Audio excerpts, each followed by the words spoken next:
雨后泥中寻祖灵，不惧艰辛护祖魂。在75集，我们讲到董海川先师的四土墓碑暂时存到了北京万安公墓。至于为什么要存到北京万安公墓，那是后话。自从以学术研究之名寻找到董海川先师的四土墓碑之后，接下来的工作就是起灵，而且刻不容缓。为什么呢？因为当时又出现了一个紧急的情况。众所周知，特殊时期城市建设基本属于停滞状态。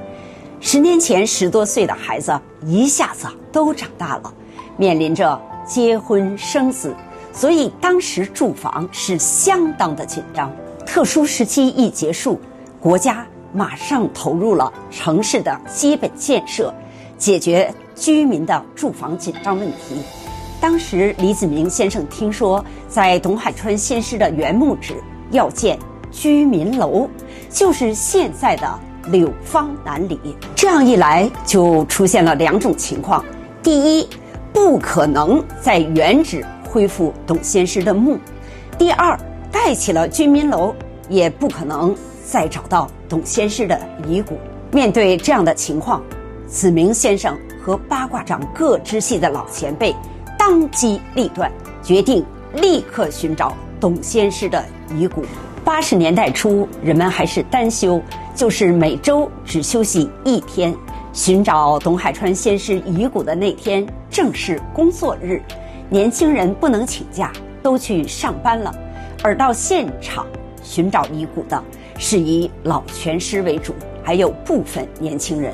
那一天又是雨后，墓地一片泥泞，棺木埋在地下10多米深，比碑要深得多，工程浩大，特别难挖。当事人狄国勇这样回忆道：找这个墓穴啊，后来一看呢，那个墓穴原来是什么？是3合土打成的，挖的时候特费劲。那3合土因为它那个时间长了以后它也挺硬的，挖到那个棺材的时候已经底下是全是水和泥。朋友们，大家想一想，当时这些70、80岁的老拳师做这件事情是多么的不容易。您看这张照片，这是当时参加挖掘寻找的老拳师们，以子明先生为首，八卦掌各支系的老拳师带着弟子传人，开始了寻找遗骨的艰难工程。从早晨开始，时至中午，工程也没有多大的进展。子明先生望着身边这些又渴又累又饿的老拳师们，心中万分的着急。虽说是老拳师，身体都很棒，但毕竟是70、80岁的年纪了，干了一上午已是饥肠辘辘。子明先生拍拍手上的土，对大伙儿说：咱们先歇歇吧，走，吃点东西垫吧垫吧。于是找到了附近一家面馆，李老给大家伙儿每人要了1碗芝麻酱凉面，大家也饿了，低头吃了起来。过了一会儿，有一个人突然发现，哎，李老没吃啊。当时寻找董海川先师的遗骨，北京体育学院的康格武老师也参加了。后来他对李老的夫人献启华女士讲起这段过程。20多年前，献启华女士这样回忆道：康格武先生和我说，他说大娘啊，可不好挖了。那天呢，挖坟太阳晒着，到中午了，李老就给这30多人，找一饭户，一人买了1碗凉面，吃凉面的时候他们都吃了，李老也没吃，就自己又在大太阳地去挖了。后来大家吃饭的时候没看见李老啊，完了就都上那坟地去了。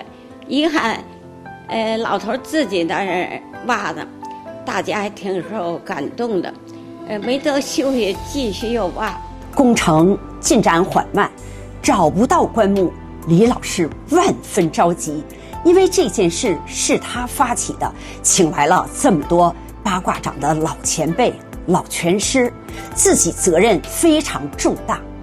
饭真是吃不下，于是又悄悄回到墓地，一个人挖了起来。大家没有歇息，趁热打铁，在共同的努力下，终于找到了棺木。按照中国的丧葬文化，过世的人不能再见阳光，所以在墓的上方先搭起了棚子。您看这张照片，就是在寻找遗骨。李子明先生和他身边的王荣堂先生满脸焦急，看得让人揪心。功夫不负有心人，董海川先师的棺椁和遗骨终于找到了，但是当时墓坑中全是泥水。郭谷民先生的高徒王其昌先生，杨坤老先生的高徒马有志先生奋不顾身，先后跳入墓坑中，用双手在泥水中寻找。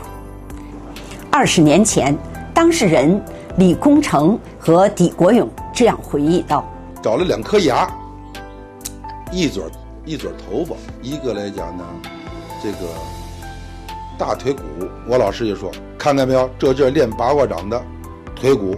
说你看这骨头粗壮，这就是转圈转出来的，也是鼓励我们。挖完了那个时候，后来把那个从那个泥里头，把那个骨头挖出一个来，弄一弄以后，这边就是康歌舞，就是什么呀？上来一根骨头，把这根骨头拿尺子量完了以后，找了一个箱子搁那儿。遗骨找到，各支系的门人怀着崇敬的心情，把祖师爷的遗骨一根根的清洗干净。